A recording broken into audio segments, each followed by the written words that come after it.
Okay, I'm pretty sure this is problem number 4 from the projectile motion review. So this says a projectile is shot upward at a 60-degree angle with the ground at 65 meters per second. The first question is, what are the vertical and horizontal components of its velocity? And the second question is, how far has the projectile gone horizontally after 4 seconds? So the first thing that we should do is draw a picture. So here's my projectile. Kind of a rough picture there. We'll get rid of that part of it. It's been launched, and it's been launched at some angle to the surface. So it's been launched at 65 degrees, and the initial velocity, we're told, is 65 meters per second. Now, when it gives you a 65 meter per second velocity like that, and it tells you it's at an angle to the surface, you should immediately be thinking, oh, hey, this is a combination of the initial velocity in the x direction, which would be this way, and in the y direction, which would be that way. So if you're saying, hey, so the next thing I should be doing is drawing a triangle to do my right angle trig, you're exactly right. So we have a 60-degree angle. Here's my surface. This 65 meters per second is your initial velocity, but it's your resultant velocity. So now we have to find the initial velocity in the x direction, so that's the horizontal, and the initial velocity in the y direction, and that's the vertical. So this is my 90-degree angle. So let's take a minute and do the trig to figure those two out. So we know that the sine of 60 degrees equals the opposite, so the side opposite from the angle, which is the initial velocity in the y direction, over the hypotenuse, which is my 65 meters per second. So to get the initial velocity by itself, I'm just going to multiply both sides by 65 meters per second. I'm going to cancel them on the right there. So now we have velocity initial in the y equals whatever 65 meters per second times the sine of 60 degrees is.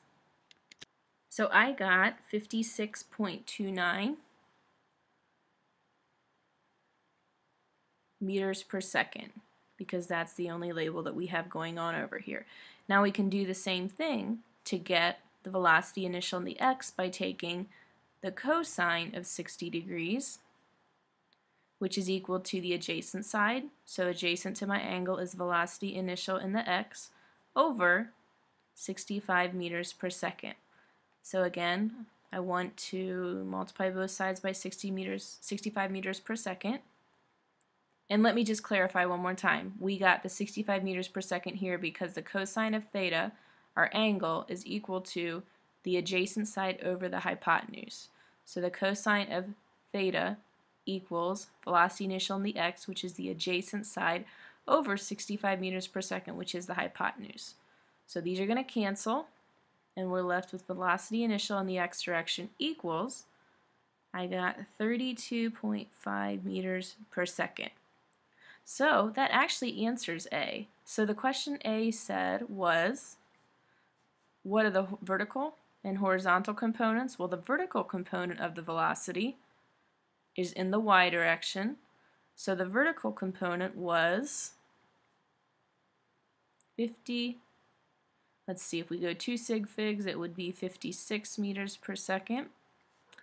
And arguably this one only has 1, but we're going to go ahead and leave it at 2.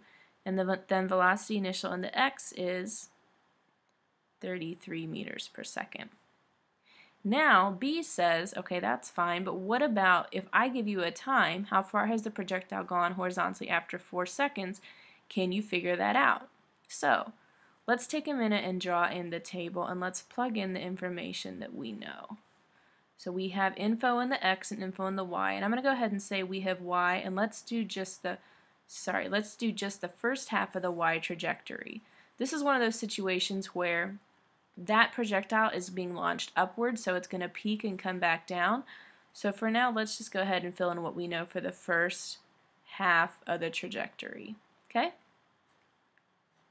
So in the x direction, we have acceleration, 0 meters per second squared, velocity in the x. Now think about this carefully. If acceleration is 0, and acceleration is 0 because the only force acting on this after it's been launched when it's in the air is the force of gravity. So in the x direction, the force of gravity isn't going to act.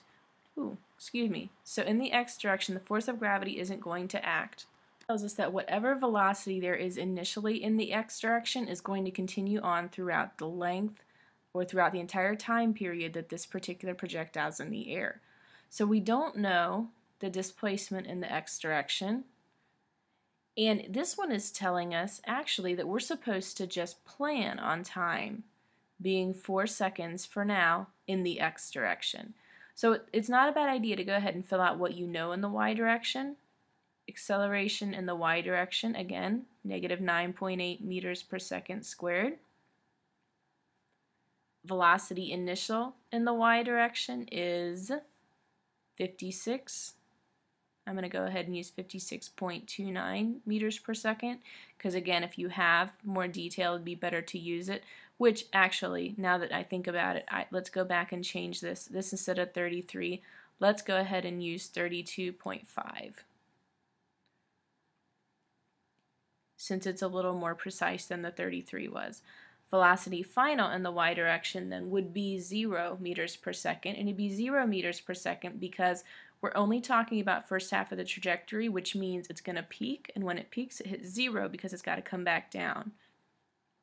We don't know displacement in the y, and we don't necessarily know time in the y.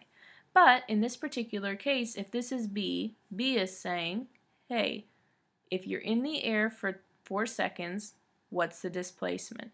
So we're going to find delta x if t in the x equals 4 seconds. So you're probably saying, well, hey, can't we use this equation?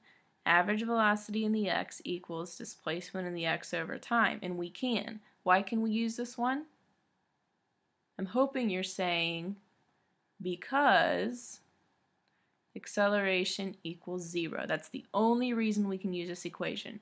So we want to solve for delta x. Let's multiply by time on both sides. Cancels out. We get delta x equals time times average velocity in the x direction. So if time is 4 seconds